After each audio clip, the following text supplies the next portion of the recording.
験勉強1、基礎学力を満点主義で。まず最初は基礎学力から始めます。昔私が両国高等学校の2年生の頃に、数学の先生で将軍先生という方がよく言われたのは、基礎学力がばらつきがあるとうっかりミスが出てくる。だからうっかりミスも学力のうちなのだと。だからうっかりミスだから本当はできるんだけれども、あの時はうっかりしたというふうなことを言っていたのでは試験には合格できない。こういうことをよく言われておりました。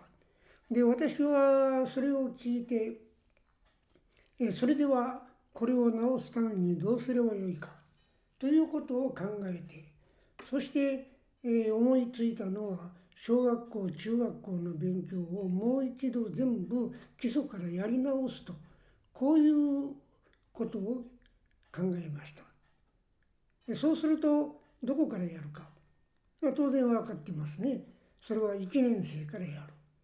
だけど小学校1年生のものを今やる、なんかバカバカしいような気がする。全部できるじゃないかと、こう思いますよね。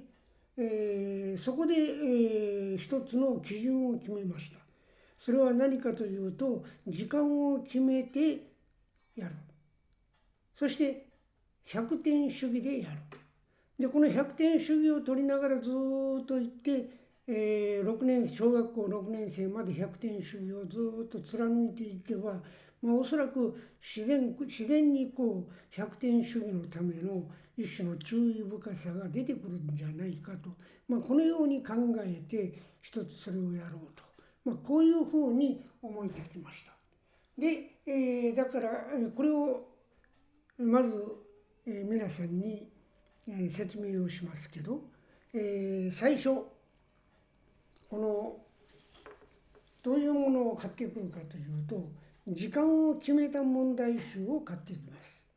で、例えばこれだとこの5分間ドリル、つまりだからこれは5分間と決めます。で、この5分間の中に問題がある。だから5分を超えて考えたらそれは落第と、こういうふうに考えますね。また一つでも間違ったらそれはダメと。で、こういうふうにする。そして、自分に厳しく採点をしてやっていく。で、そこでまずできるだけ早くこういうことは済ませなければいけないから、だからまずやり方を言いますと、問題集を買っていく。で、この中に、ここに回答集が入っております。こういうふうにね、こう入っている。で、まず回答集をこうやって回答集だけここ破る。で、これをセロテープで留めてきちっとしておく。で、こういうふうにして分離をします。なぜかというと、これは採点の時にいちいちこんなことをしてやっていると時間がかかるからですね。そこでここは回答で、これは問題。もちろん、問題を見る前に回答をちらっと見る、これはよろしくない。回答はここにあるけどこれは見ない。そしていきなり5分とこういうふうに時計を見る。時計を見て5分でやるぞとこう構えて、ここでこう、これはこう、これはこう、これはこう、これはこう、こういうふうに書いていきます。こう書いていく。で、これでできたということになると、今度はこの回答で照合します。これはこれ、これはこれ、これはこれと。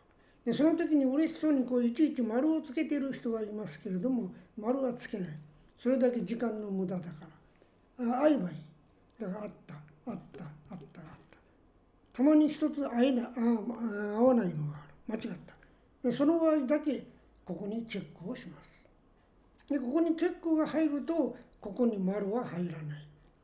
全問できた時にのみここに丸を一つ入れておく。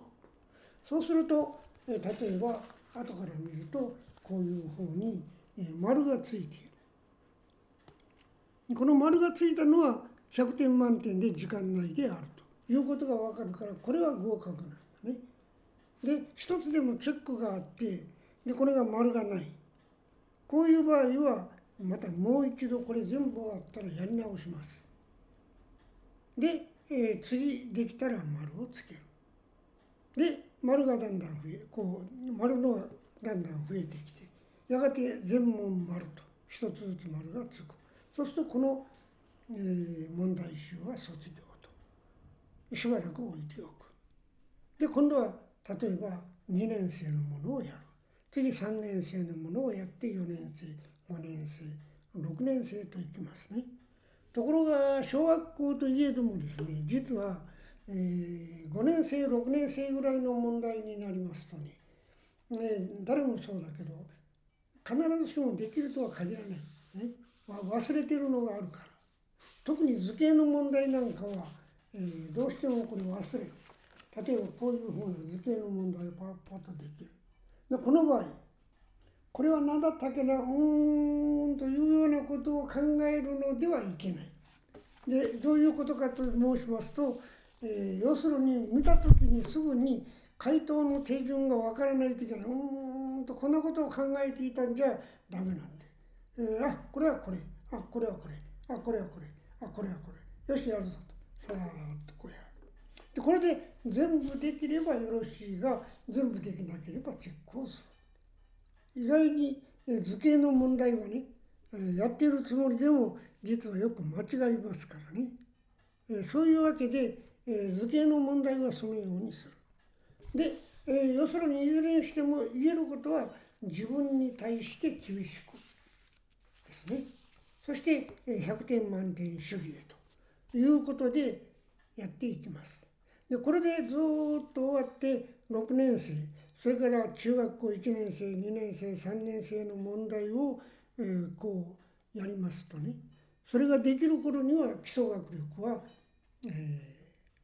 大丈夫ということになる。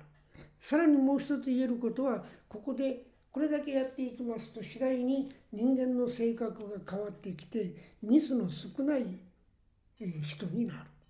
そしてそれがやがては人が評価するようになります。